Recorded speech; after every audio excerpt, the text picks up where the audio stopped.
It's just so good to see so many bright, happy faces here this morning for such an important discussion. And I have with me three legends in the world of business who are going to hopefully move your thinking forward a little bit. I want to just start though by setting the scene. I mean, from the point of view of business, there is nothing more on our mind at the moment than that we live in a society where too few people trust the leadership in business. And frankly, our businesses aren't viable, our prospects are not excellent if the people we're here to serve don't actually trust us. And even earlier this year when Edelman produced their annual review of trust in business, the results on the surface look quite encouraging, with an 8% increase in trust in business up to 60%, which I would already say is pretty disappointing. But behind those figures, I think, was something that is far more significant. And that is that trust in business is at a high level by high net worth individuals. But by people on lower income, trust in business leadership falls to about 35%. So whatever way we look at it, this question of responsible business is so important in the times that we live in. And there are many different ways that we can come at it. And I'm so pleased we've actually got three speakers who I think live this issue every day in the jobs that they actually do. And if I was to pick a panel, I couldn't have done better for you than this. I just want to say a word about each of them for those of you who don't know them. Ronan you've heard from as the Chief Executive of O2, but he's also a very broadly based businessman. He did confess to the fact he was an accountant. He didn't apologise for that, of course. But of course, an accountant. He's also been on the board of he's on the board of Guardian Media Group. He's involved with technologies, but he's also putting time into some national issues around the digital economy, technical partnerships, and he mentioned putting a huge amount of time into a fabulous charity that encourages young people to take on youth social action, that is the I Will campaign, Step Up to Serve. And you heard him say he tries to spend 20% of his time on youth matters. If every leader in this country did that, wouldn't we be in quite a different place? So he is, in many respects, the sort of leadership about the future that I think we want to have. The next man has one of the most fabulous businesses in the UK. You couldn't go on vacation without his help. In fact, a large part of the economy wouldn't thrive without his help. But he's also got one of the most interesting jobs in the UK because he has to listen incredibly carefully to the public and is most sensitive. That John Holland-Kaye is the Chief Executive of Heathrow Airport. He's a fabulous champion of his business, but also someone who has an awesome role in having to listen to the public. And if we're talking about responsible business, surely listening to the public is one of the most important things to do.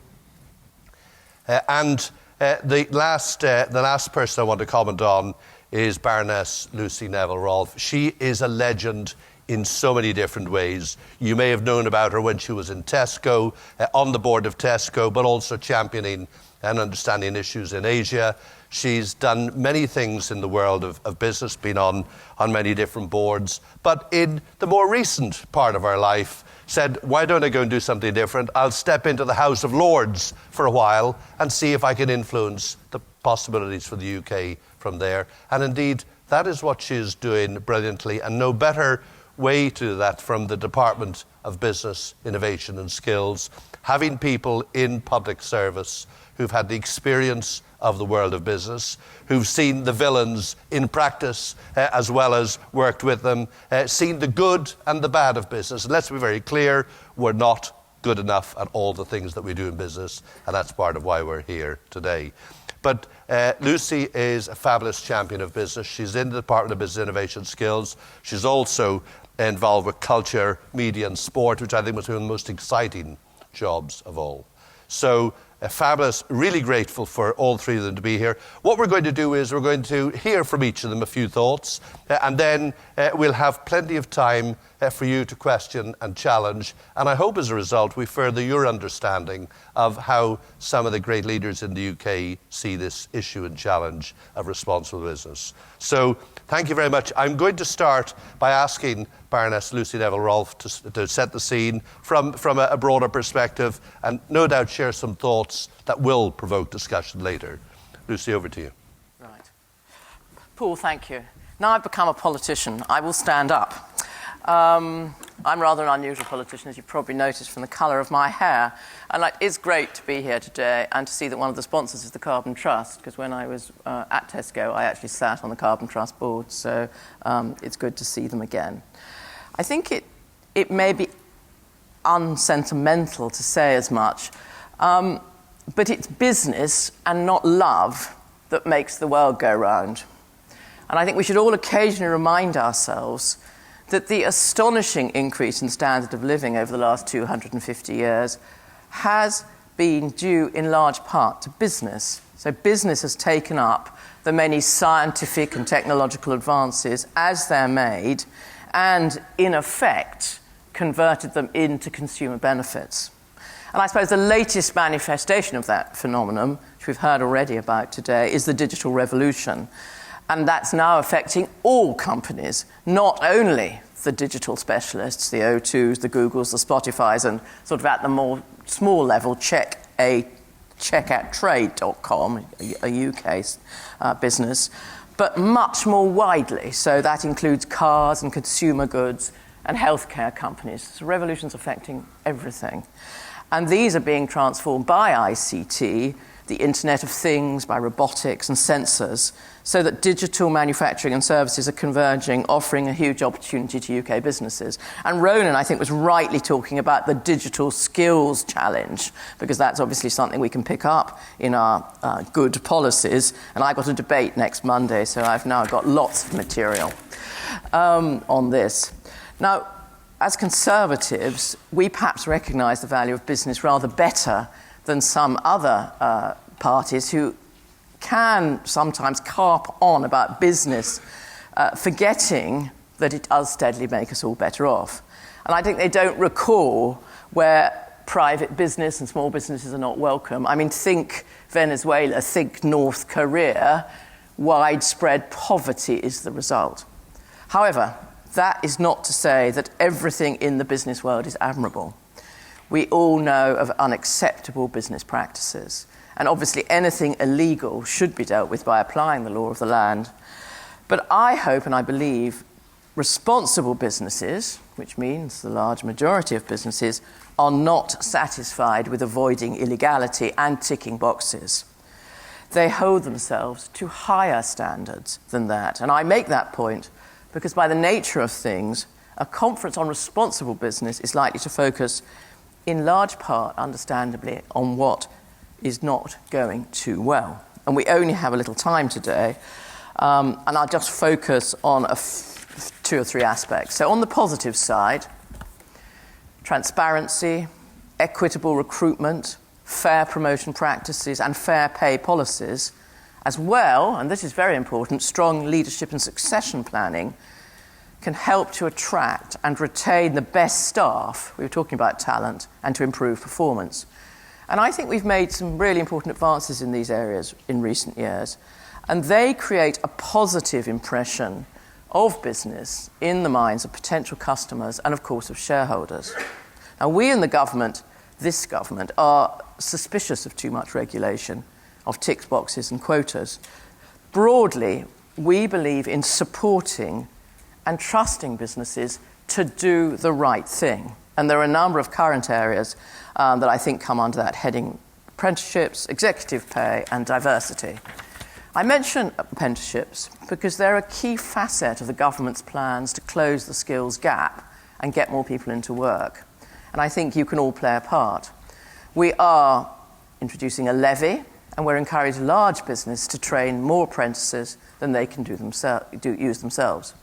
Giving employers control over the funding of apprenticeship training was deliberate, and employers will have a leading role over the value of money and the relevance of the apprenticeship training. And in this way, business will have a determining say in improving not only economic performance, But also, and this is really important, the life chances for vocational students. You know, it's a huge responsibility and necessary, frankly, to reverse the decline we've seen in the role of apprenticeships and technical education in business over the last 20 years. Now, high executive pay often causes concern in the media, particularly when it's disproportionate to the wages of ordinary employees. And we believe that executive pay is primarily a matter for the shareholders of a company.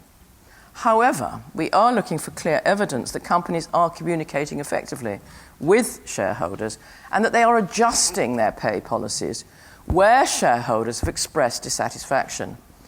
To be honest, some recent examples of excessive pay undermine business in the eyes of the public and make government policy, leaving as much as possible to business to do the right thing, more difficult than I believe it should be. Finally, I should say I've got responsibility for women on boards, and I very much support everybody's wider efforts on board diversity. I know from my own experience as a female director on a number of boards how helpful diversity is to company success. And we've made considerable voluntary, business-led, thank you, progress in recent years on appointing women in the FTSE. So the numbers have doubled to 26% in the last 5 years.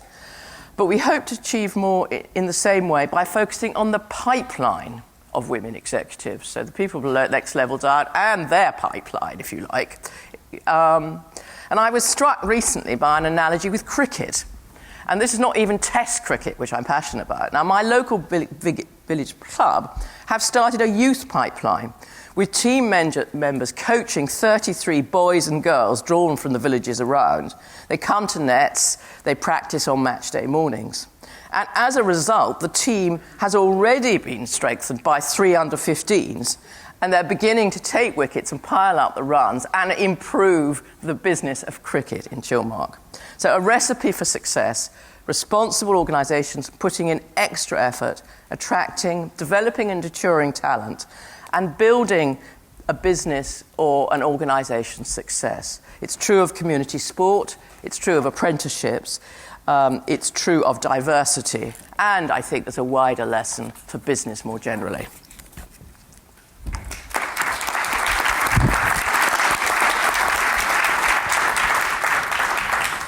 Thank you. Lucy, that was wonderful. We will come back to you in a moment. We're going to hear from John next. Thank you very much.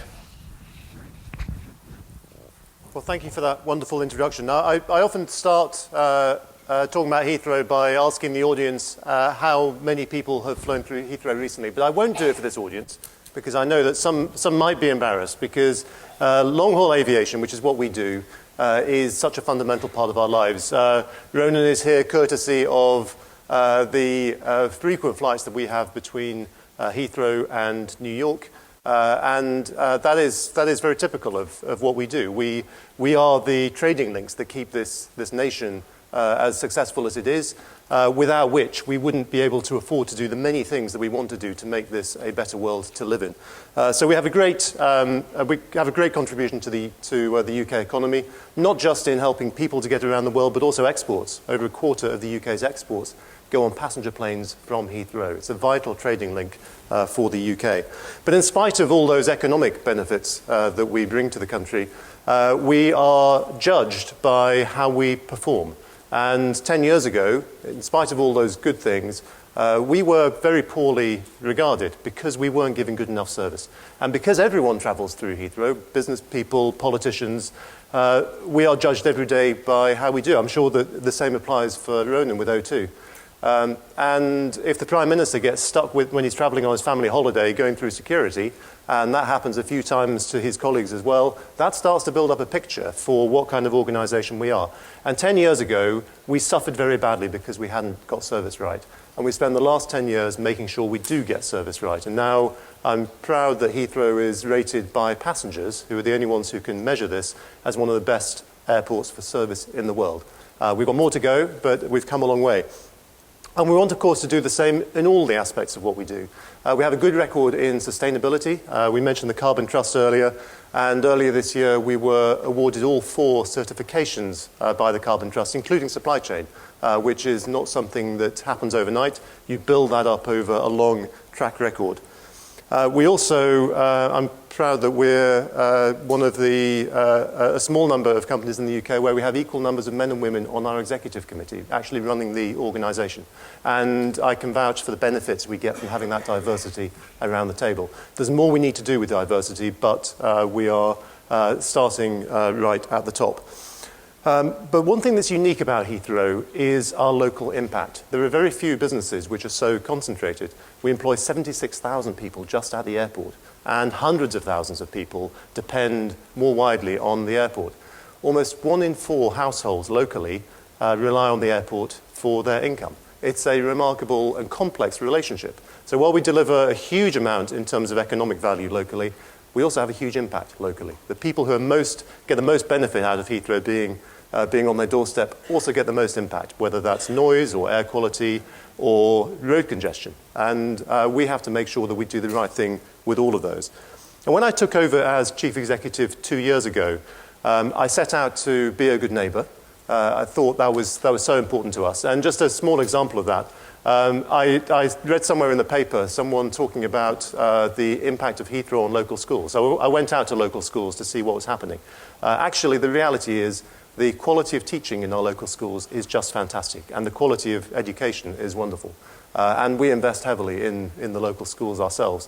And we have an interest to do that because the children at those local schools are the children of my colleagues, and they're going to come and work for us one day. So we absolutely want to make sure they have a great quality of education, which is why we do so much work with them and we encourage our colleagues to go in as school governors to help to work with them.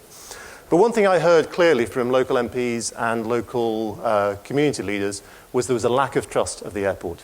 People weren't prepared to talk to me about the things we could do in the future because of a history of not having done what we said we would do in the past. And having been around for 70 years as an airport, we have a long history of where people can pick up on things that we haven't done. And until we dealt with that, nobody was going to talk to us about the future.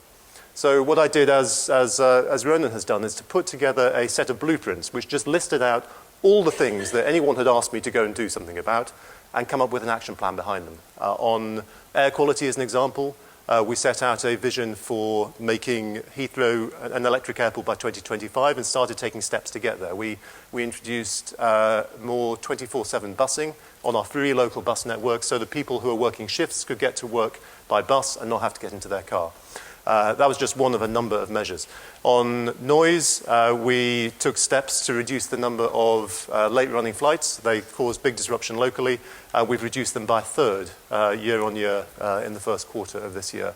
And that's just one of a number of measures we're taking. So real tangible steps which make a difference for people. Our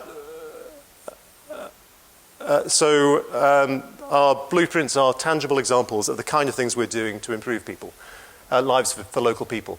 Now, one of the other things that I heard about was that people want careers, not just jobs. Too many local people were going into entry-level roles in security or service roles and not getting up through the management chain. And that's a huge missed opportunity. We have very talented local people, wonderful diversity, we just weren't tapping into that. And I found we had a policy which said that we would only hire managers from the outside because we valued management experience over experience of working at the airport.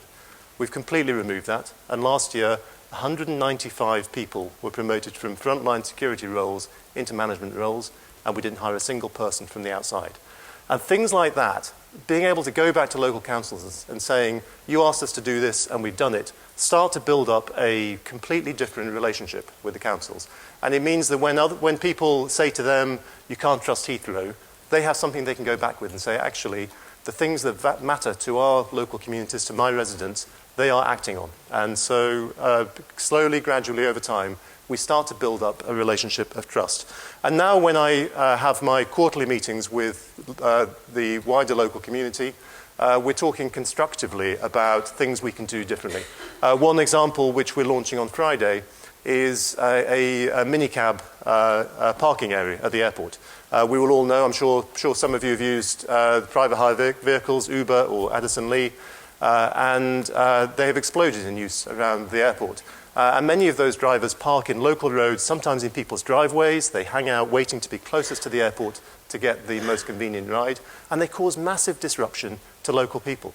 But these are people who typically don't have a voice. They're older people, some of them work at the airport, and they've been putting up with this for quite a long time because they had no one they could go to do something about it. So they came to us, and we took a lead on doing something about it. So we've given over one of our public car parks to be used for minicabs. That's a big investment by us.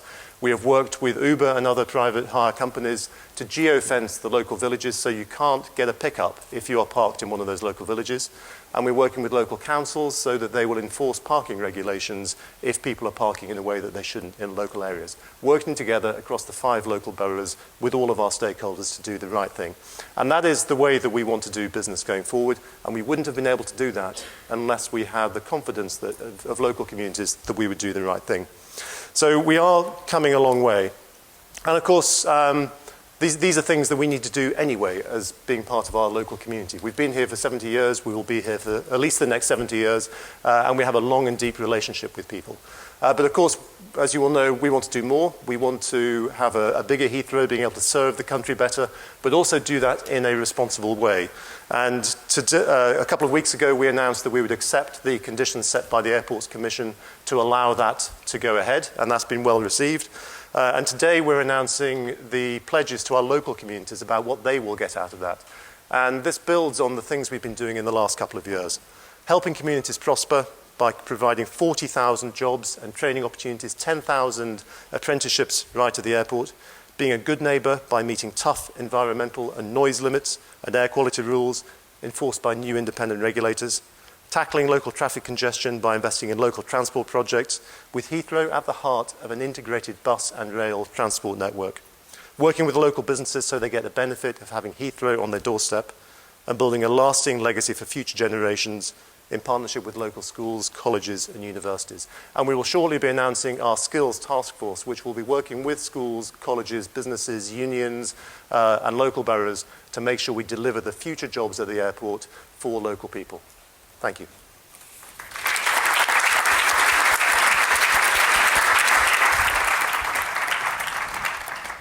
John, look, thank you for that. I thought that was just a great insight into what is one of the most challenging leadership jobs in the UK. So I'm sure you're going to have lots of questions.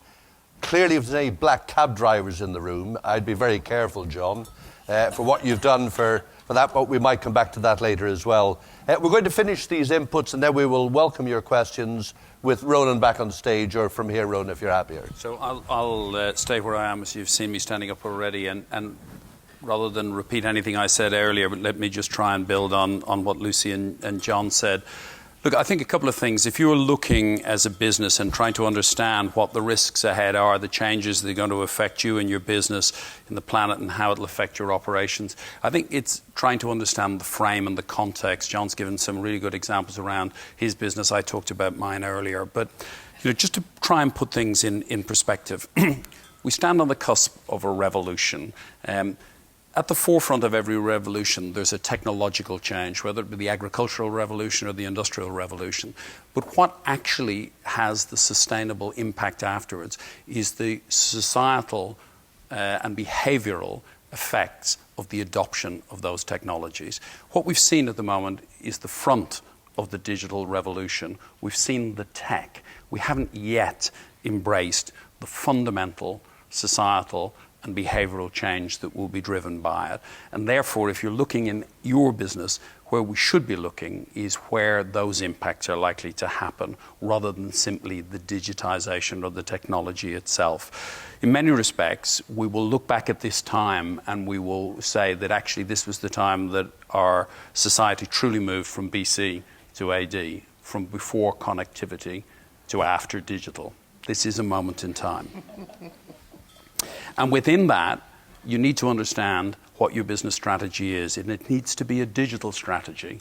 And not that I have a digital strategy as well as my business strategy. You need to have a single strategy with digital at the heart, with sustainability at the heart.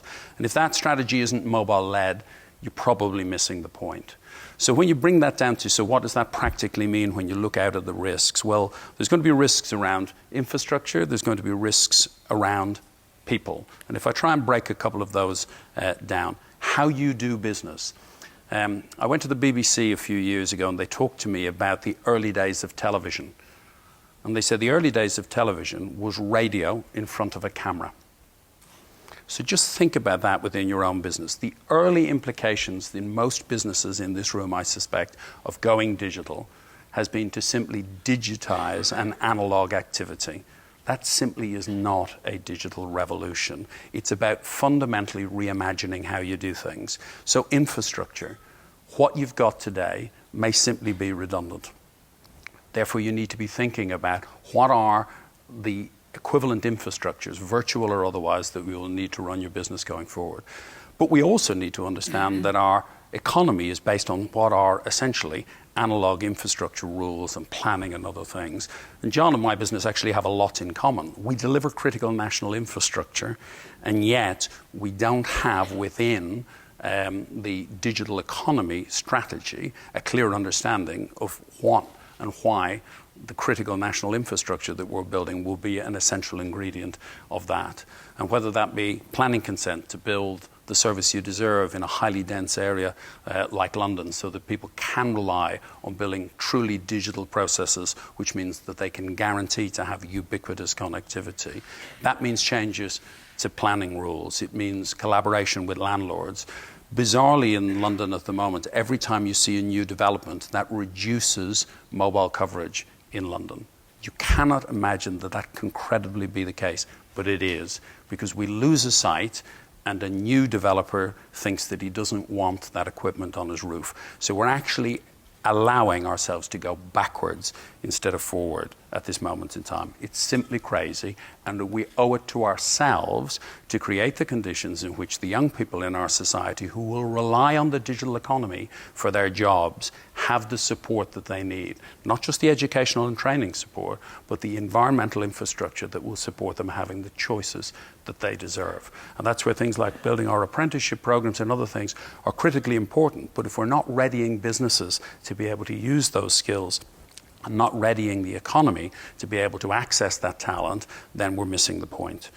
When it comes to people, we need to understand that automation may well have a significant impact on the way people work today and an impact on unemployment.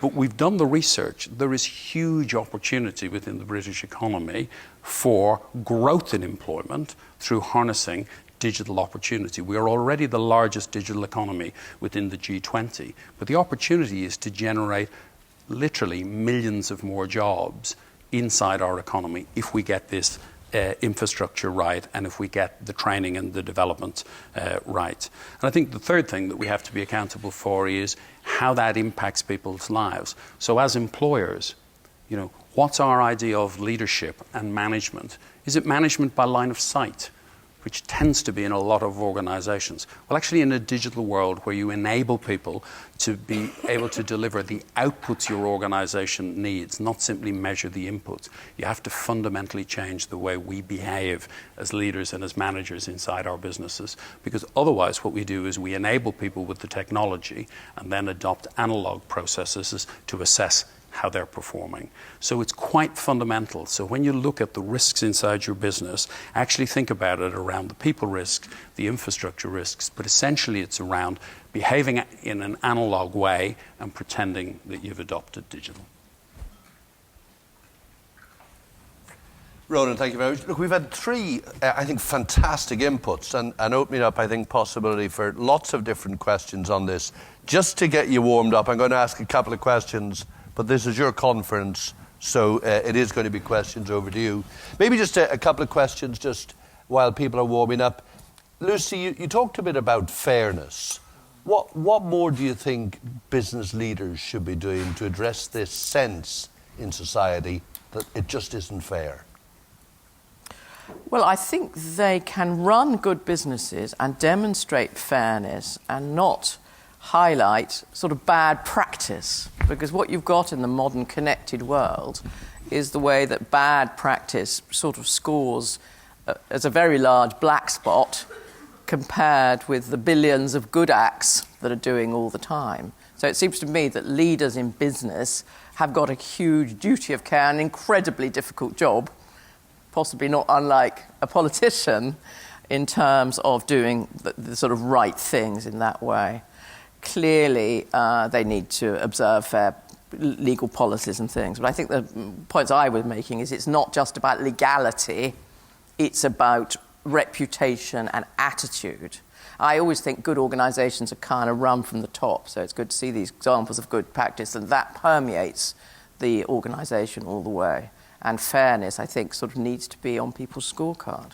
I think just, Ronan... A lot of nodding, I'm glad to see. well, just to Ronan's point about it, I mean, one of the things about fairness, of course, is the world is changing so dramatically. What we expect of business and leadership is changing. Any just thoughts on the degree to which what you talked about has implications for leaders of businesses? Well, I'll give you a couple of stats and then maybe some observations. The level of digital literacy among young unemployed people in the United Kingdom is higher than the level of digital literacy among the employed population as we sit on the cusp of a digital revolution. Go figure. So what is that saying is that in that example is businesses are not changing their processes fast enough. Many businesses have, when we did some research on this and identified that of the then almost 1 million young people who are unemployed, that many of them had skills that businesses were short of, we researched and 50% of the businesses we talked to said that they had no school-level entry program. Why? So I run the largest telecommunications company, or one of them, in the United Kingdom. I started work straight from school. In theory, I wouldn't be able to get a job in most of the businesses in the United Kingdom. It's an interesting observation, isn't it? So there's another last point and then open to the audience. John, tens of thousands of people. How do you ensure they behave the right way? You talked about trust in your organisation. You talked about the importance of it. How do you ensure that all those tens of thousands of people behave in a way that protects your reputation? Well, this comes back to values of the organisation. And one of the things that's unusual about us is that if you're flying through Heathrow, if you have a good or bad experience, you will credit that to Heathrow Airport. We actually have 400 different companies who operate at the airport, very few of whom are contracted to us. But we have to take responsibility for that. We can't just point fingers at Border Force or a ground handler and say it's their fault. We have to take a lead.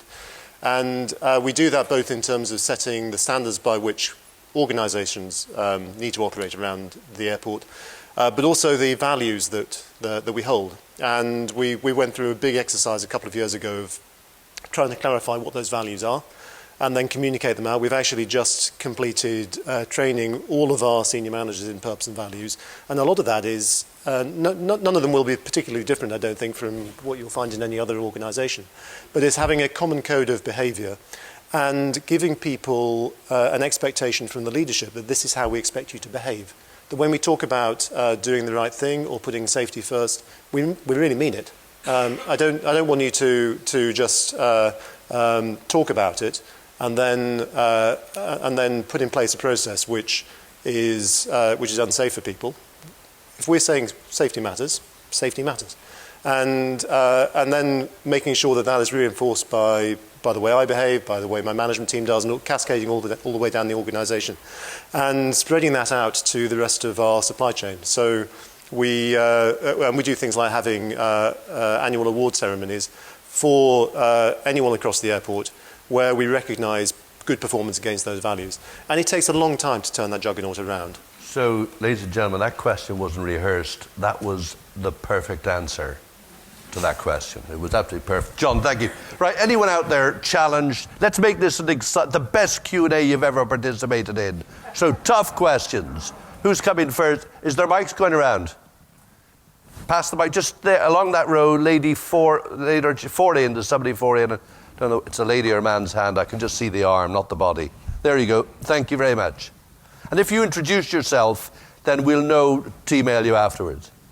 Okay, thank you. My name is Francesca Fernandez. I'm with Accenture, and my question is actually for Baroness Neville-Rolfe. So I'm just thinking back to COP21 and how business was crucial in achieving consensus there, and that was in large part because business wanted a clear signal from government. But unfortunately, the week after, the government in this country sort of sent a mixed signal by reducing subsidies for green energy. And so it's those kinds of mixed signals that enable companies who are not in this room, who are not investing in being responsible, to continue stifling and undercutting those who are in this room, who are trying to do the right thing, but cannot do as much as they could do due to the competitive pressures. And so I wonder, when you speak about giving business the freedom to act responsibly versus the regulatory pressure, how do you envision addressing that lowest common denominator, and how do you respond to those of us who would like perhaps more action against those competitors who are sort of keeping us down? Thank you. We'll give you 9 for tough question. Lucy? Yeah. I mean, on the climate change, there is obviously a framework. It's a framework at EU level. I'm an unashamed Remainer.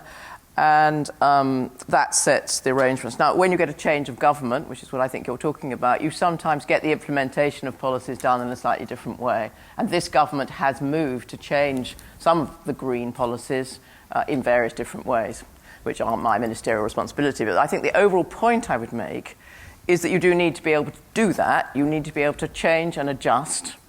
But what you need to have is an overall vision on sustainability in the environment, which the Prime Minister very much has and reiterates. And as you say, the Paris was a big success.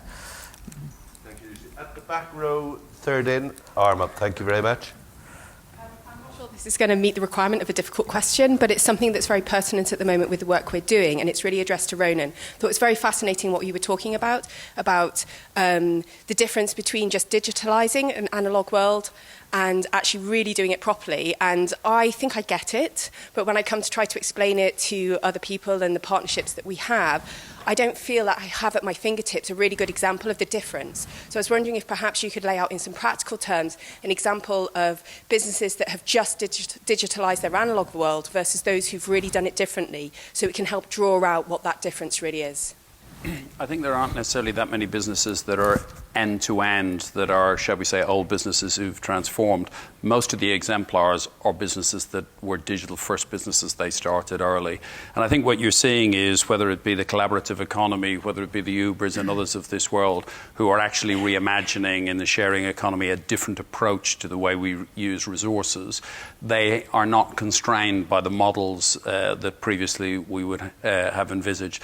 And therefore, I think in places where there have been high barriers to entry, what you're seeing is a lot of innovation around digital to reduce those barriers. Where I think every business can adopt, though, is in changing the way the workplace is accessible in a way that creates opportunity for diversity within your workforce. And whether that's flexible working that encourages and allows mums to come back after maternity leave and it's an attractive option, whether it be people who want to make different lifestyle choices. I think at the core of every business is that if you create an environment in which people can bring their best to work, then your employment, if it particularly is focused around bringing in young people and diverse talent into your organisation, if you create the work environment, then what you'll find is it's a revolution from the inside.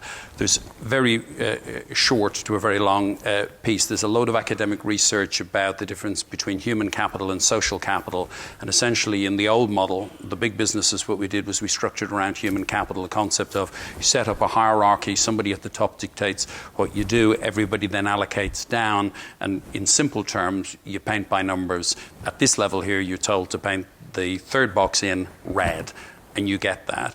Social capital, where almost all of our millennials naturally sit, is one which simply says, tell me what the task is, let us discuss it, and then let us self-allocate based on our competencies, capabilities, and enthusiasm towards solving that problem. And as soon as you do that, then you start to create the environment in which you get a proper digital outcome rather than simply a digitizing of an analog process. So, Lucy, and then John, I wouldn't mind a thought for you. What are you trying to do in terms of this challenge? But Lucy? I agree on skills. I want to respond on the business model point, because I think the difficulty you've got with the digital revolution is if you're a digital startup, in a sense, it's easy. And when I was in a mixed business, Tesco, we had the digital bits and indeed the overseas businesses, which were the sort of entrepreneurial startup areas. Those were fine. What was much more difficult was the spaghetti of the existing stuff and indeed the stores that were the wrong size and all of that. And every business has to look at both those bits. And what we're seeing in the UK is that some of them are now getting ahead. So you look at our car industry, which is actually a success story. And part of that success story is making cars sort of three-quarters computers in terms of values. I've been to washing machine manufacturers who are now putting the computers in the washing machine so you can even change the programs remotely. And you look at the stuff that's being done actually on smart meters. Now, all of that is embracing the revolution in the core business, the legacy business, cleaning up the legacy business and taking the entrepreneurial opportunity that the small digital, the Airbnbs and things, can do so easily. That's a great point. John, how are you doing in managing, dealing with this revolution?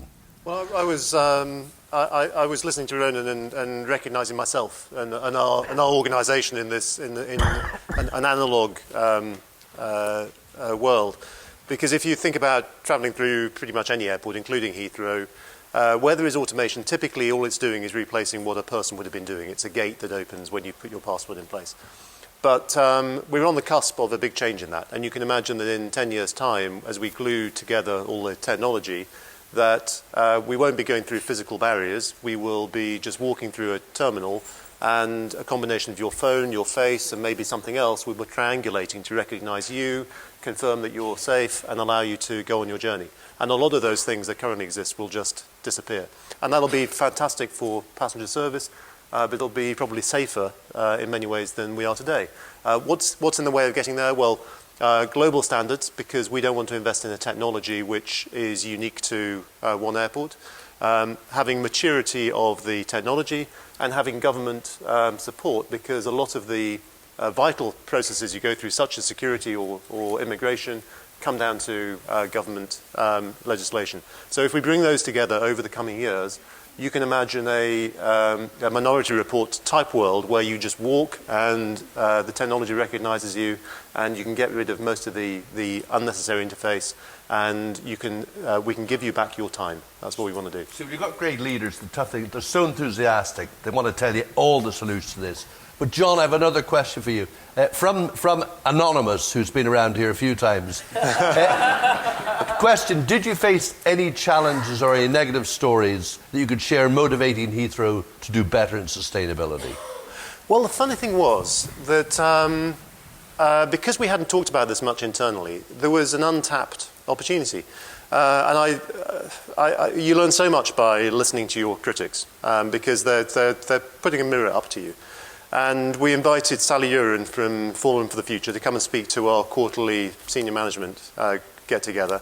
And she was so challenging about why doesn't Heathrow take a lead in sustainability, not just among airports, but globally. She was absolutely right, and that's what we're now doing. And a number of people came up to me afterwards and said, thank you for putting that on, because I didn't know we had permission to do something about this. And it's really tapped into something which is at the heart of what people do. So we have now signed up to the Paris Accord on climate change. We're the only airport in the world to have done that, because we want to take a lead and not be a climate change denier, not take a view that aviation has to be different. We want to take a lead to have a world that's worth living in. John, thank you. I want to look out in the audience. If you put your hands up, I'll be able to keep an eye. There's a couple more anonymous people really keen to go in. So I'm going to go this lady here and then man at the back in the middle. Lady up here on my left. And I've got my eye on you for a little later. Thank you. Hi, Karen Brief Blakely. questions and brief answers, and we'll have 100 questions before 10 o'clock. Karen Blakely, Winchester Business School. I'm interested in responsible leadership. A personal question for all of you, really. It's great to have such inspiring people at the front, some responsible leaders. Where did you get your business values from, or where did you get your values from? And have you found it difficult to live those values throughout your business careers? Short and brilliant responses. Ronan.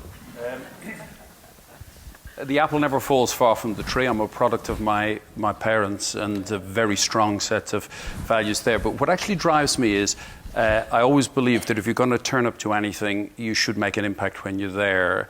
When I'm 92 and dribbling in an old folks' home, I won't talk about a quarter point of margin that was achieved in the third quarter of 2016. But the fact that people are living more sustainable lives, more engaged, more capable of dealing with things, might actually be the story I tell to my grandchildren. So it's that sense of being there, making a difference because I was there, and have something that you can hold up and say, that was me, that's what drives me. John? I'd agree. My parents gave me strong values. But one of the joys about being chief executive is that when you ask people to do things, they get on and do it. And I'm relatively new to this. And you can't try and take on too much, but you can really make change happen. And that's a really exciting part of what we do. And so it gives you permission to do the things you always wished you had been able to do, but never felt you had an opportunity to do. Lucy? My mother was a very determined lady, and I think she taught me that you can sort of beware what you wish for, she used to say. And then my father was a very charming and sort of cultured man, and that taught me the value which we actually had when I was at Tesco: treat people how you like to be treated, which is actually a Christian value, and I was brought up in a Catholic family. So those two values actually have led to me being the person that I am in a mixed career. Now, looking out for those of you who are parents, some very, very important words there. At the back in the middle. Question, if I may, for Baroness Neville-Rolfe. On the issue of fairness, I understand Jane Ann Gardia, who's the CEO of Virgin Money, was looking into the issue of gender equality, gender opportunity, I think on behalf of David Cameron. And I wonder if you have any knowledge of the outcome of her research on all this, and whether you have any observations on the social role of banking.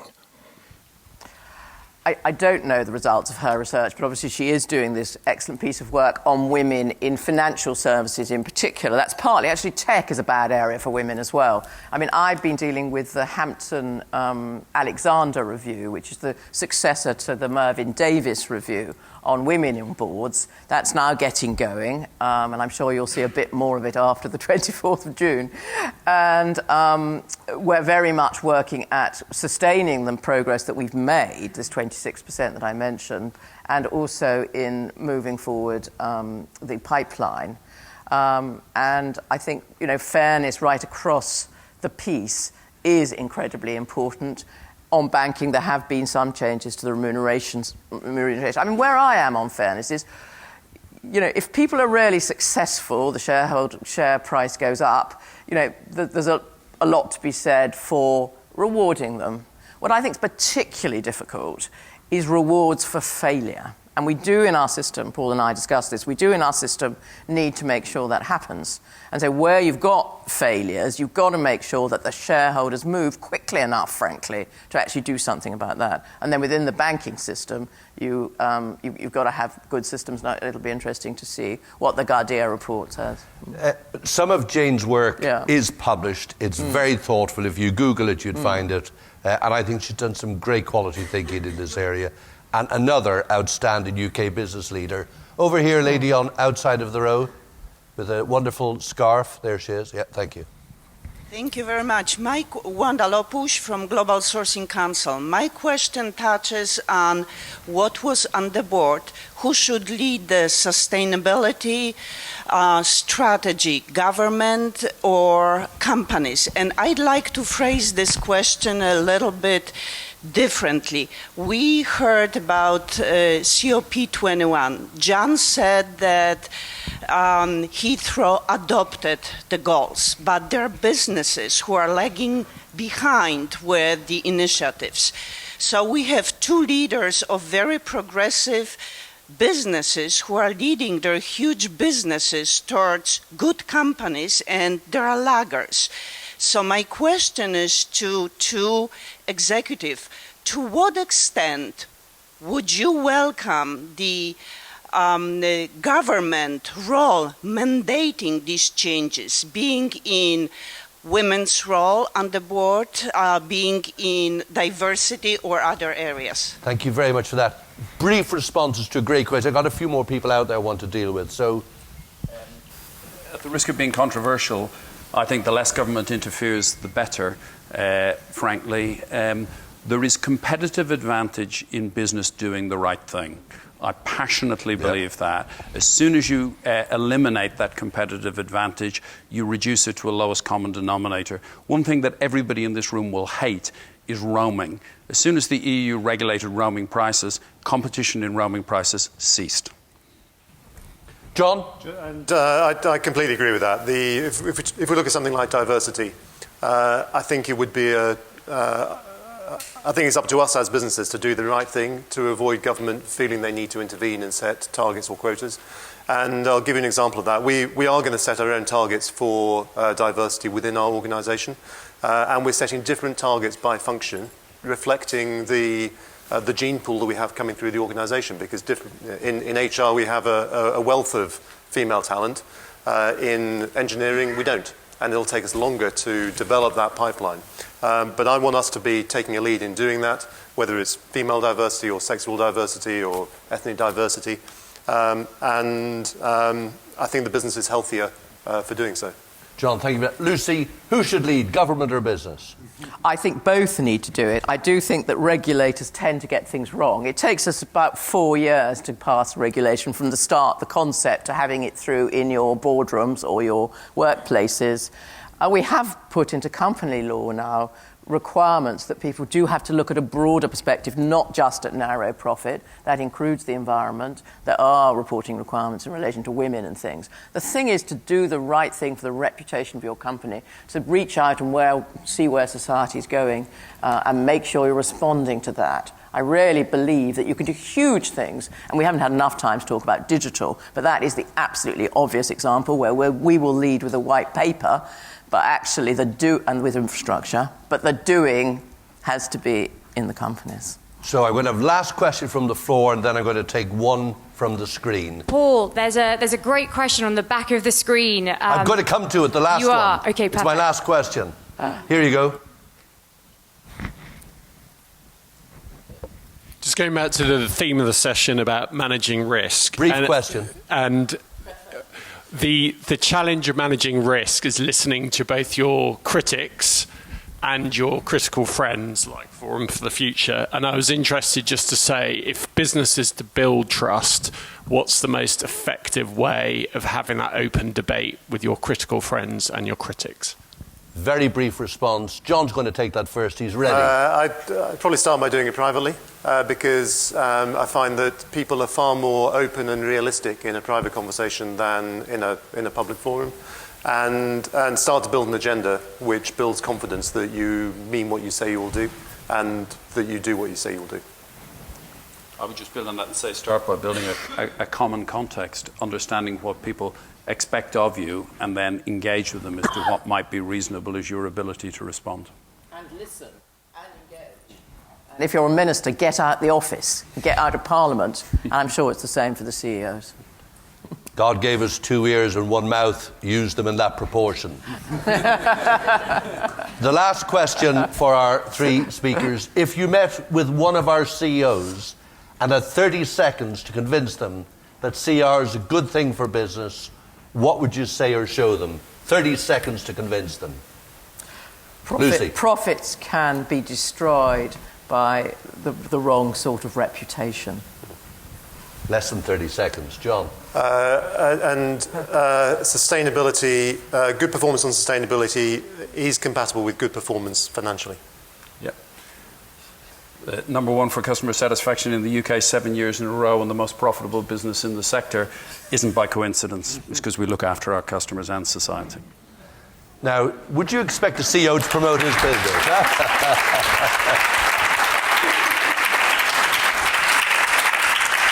Ronan, that was unashamed promotion of business. Congratulations. You've had, I think, a great input across a broad range of things. Maybe just a a few reflections for you to take away. Perhaps one of the most important is if what really matters is how, as leaders, we behave and act, then the thought that our parents are a really important influence in the way we lead and our values, I think, is a very deep and profound one, and maybe food for thought. So what do we do for all those people who don't have that parental guidance and support? Many of the 3.5 million children in this country who are living in poverty and deprivations. I think a very profound one. I think Lucy talked about fairness and an expectation that business will do the right thing. I think the counter to that is, and if we don't do the right thing, our customers will decide for themselves. I think I would absolutely agree with Ronan's point. The reality of the business world today is if you don't behave the right way, your license to operate will be suspended by your customers or the public or ultimately the government. But I would be more afraid of my customers and the public, if I could put it that way. I think John, perhaps he covered a lot of ground, but what I heard as a constant theme was this thing about listening, trying to listen and trying to understand what do people around us think. And when we look at whether it's the USA today or it's our current debate on the referendum or issues of leadership, people are highly dissatisfied. And they're highly dissatisfied, disaffected, because they don't feel they're being listened to. I think John gave a great example just of the amount of time and effort he's put in to try and listen to people. And that doesn't mean you're always going to hear what you want to hear. I think, John, we understand that. Ronan, I think, leaves us really with the thought, if I came away from listening to all of that, is there is a revolution going on. How do we ensure as leaders we make this revolution the source of the greatest opportunities for the next generation rather than the greatest threat to mankind? And I have a sense with people like Ronan and others around, there are tremendous opportunities. We need to go out there and get them. If we get opportunities, that gives us economic growth, that gives us prosperity and the ability to invest in the things that matter, like the environment and society. So I think great speakers. My thanks to Lucy, John and Ronan. Thank you very much. Thank you.